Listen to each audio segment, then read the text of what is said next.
Hello friends, welcome back to my YouTube channel.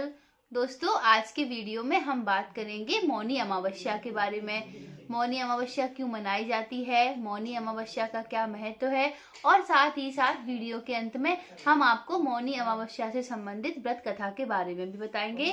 तो दोस्तों, video को बिना स्किप किए हुए पूरा जरूर देखें। तो सबसे पहले हम ये जानते हैं कि मौनी अमावस्या 2024 में कब पड़ रही है। तो मौनी अमावस्या का त्योहार 2024 में 9 फरवरी 2024 दिन शुक्रवार को मनाया जाएगा। माघ महीने के कृष्ण पक्ष की अमावस्या को पड़ने वाली अमावस्या को मौनी अमावस्या कहते हैं। इसे हम माघी अमावस्या के नाम से भी जानते हैं। मौनी अमावस्या को धार्मिक रूप से बहुत ज्यादा महत्वपूर्ण माना जाता है। मौनी अमावस्या के दिन मौन रहने का बहुत ज्यादा महत्व माना गया है। मौनी अमावस्या के दिन हमें मौन रहकर संयम पूर्वक व्रत करना चाहिए। सामान्य तौर पर अमावस्या तिथि को किसी भी महत्वपूर्ण कार्य करने के लिए शुभ नहीं माना जाता है, लेकिन इस दिन पितृदान, पितृतर्पण और पितृ श्राद्ध आदि कार्यों को करने के लिए ये दिन बहुत ज्यादा शुभ माना जाता है। कहते हैं कि इन सारे कार्यों को करने के लिए इस दिन से ज्यादा कोई और दिन शुभ नहीं माना जाता है। तो जब भी हमें कोई कार्य करना होता है, जैसे पितृदान, पितृतर्पण, पितृ श्राद्ध, तो हमें वो अमावस्या तिथि के दिन ही करना चाहिए। ये दिन बहुत ज्यादा शुभ माना जाता है इन सारे कार्यों को करने के लिए। अमावस्या के दिन पितृदोष, काल सर्प दोष से मुक्ति के लिए व्रत और उपासना भी की जाती है। तो चलिए जानते हैं कि माघी अमावस्या यानी कि मौनी अमावस्या का क्या महत्व होता है। तो हिंदू धर्म में माघ माह की अमावस्या को बहुत ही ज्यादा शुभ माना जाता है और इस अमावस्या को हम मौनी अमावस्या के नाम से भी जानते हैं। इस दिन पवित्र नदियों में स्नान करने का बहुत ज्यादा महत्व होता है। तो इस दिन गंगा स्नान करने का बहुत ज्यादा महत्व बताया गया है। साथ ही साथ इस दिन दान पुण्य करने का भी बहुत ज्यादा महत्व बताया गया है।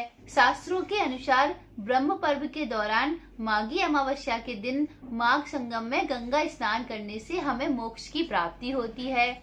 माघ संगम में गंगा स्नान करने का सबसे महत्वपूर्ण दिन अमावस्या ही मानी जाती है। इस दिन स्नान और दान पुण्य का भी बहुत ज्यादा महत्व होता है। मौनी अमावस्या के दिन मौन व्रत रखने का भी बहुत ज्यादा विधान बताया गया है। मौनी अमावस्या के दिन मौन रहकर हमें अपनी इंद्रियों को वश में करना होता है। शास्त्रों में अपनी वाणी को नियंत्रित करने का ये दिन सबसे अच्छा बताया गया है।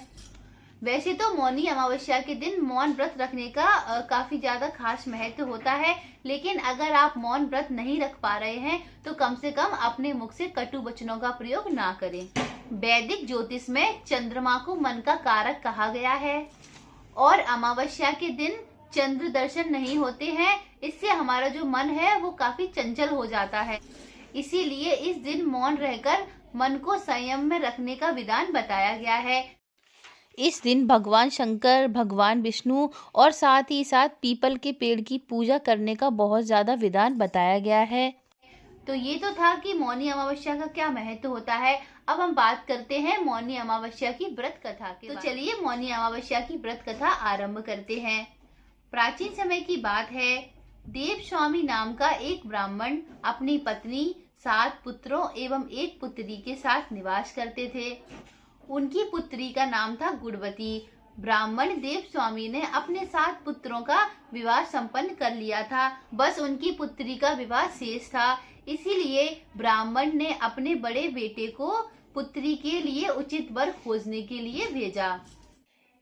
इसी दौरान एक पंडित ने उनकी पुत्री की जन्म कुंडली देखी और जन्म कुंडली में दोष होने के बारे में बताया। ये सुनकर सभी चौंक गए। पंडित ने बताया कि पुत्री का विवाह होने के पश्चात वह विधवा हो जाएगी। ये सुनकर परिवार के सभी सदस्य बहुत दुखी हुए। तब ब्राह्मण देव स्वामी ने पंडित से इस दोष के निवारण का कारण पूछा। तब पंडित ने बताया कि सोमा के पूजन से कुंडली के सभी दोषों से मुक्ति मिल सकती है। तब ब्राह्मण ने पंडित से सोमा के बारे में पूछा कि सोमा कौन है। तब पंडित ने बताया कि सोमा एक बहुत पुण्यवान धोबिन है जो सिहल देव पर निवास करती है। उसने अपने जीवन में कभी भी कोई भी पाप नहीं किया है। केवल उसी के पुण्य कर्मों के फलों को प्राप्त करके आपकी पुत्री दोषों से मुक्ति पा सकती है। ये बात सुनकर ब्राह्मण का छोटा बेटा अपनी बहन को लेकर सिहल देव की ओर निकल पड़ता है। वे दोनों दिन रात चलते चलते सागर तट पर पहुंच जाते हैं, परंतु वहां पर पहुंचने के बाद उनकी चिंता और भी बढ़ जाती है, क्योंकि वे देखते हैं कि द्वीप पर जाने के लिए कोई भी नौका नहीं है।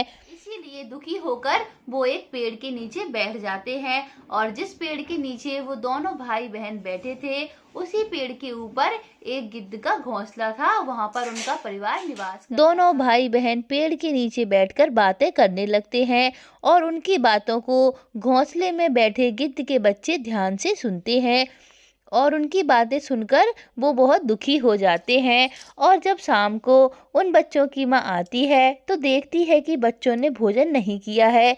तब गिद्ध के बच्चे अपनी माँ से कहते हैं कि नीचे बैठे भाई बहन बहुत दुखी हैं, उनकी समस्या का निवारण करो, तभी हम भोजन करेंगे। बच्चों की बातों को सुनकर गिद्ध माँ देव स्वामी के पुत्र और पुत्री की मदद करने का वचन देते हैं, और फिर दूसरे दिन गिद्ध माता दोनों पुत्र और पुत्री को सिहल देव पर पहुंचा देती है।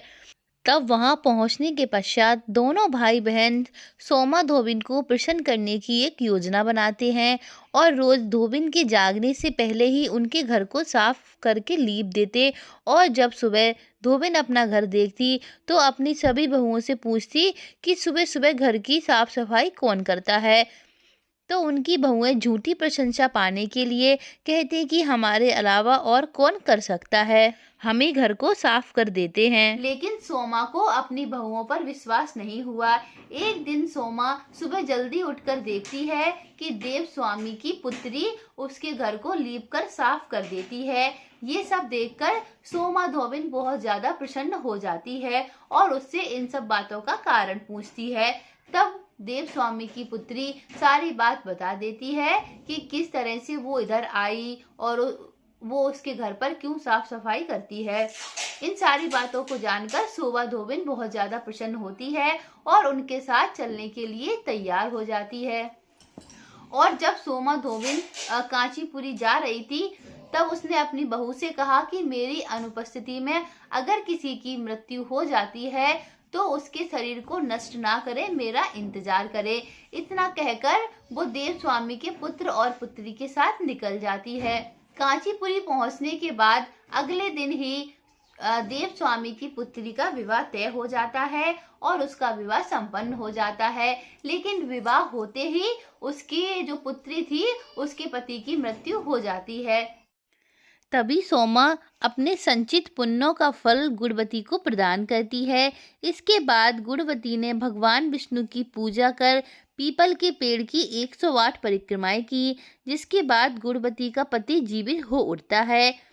सोमा उन्हें सौभाग्यवती का आशीर्वाद देकर अपने घर लौट जाती है, और उधर अपने पुण्यों का फल गुणवती को देने के कारण सोमा के पुत्र, जमाता और पति की मृत्यु हो जाती है।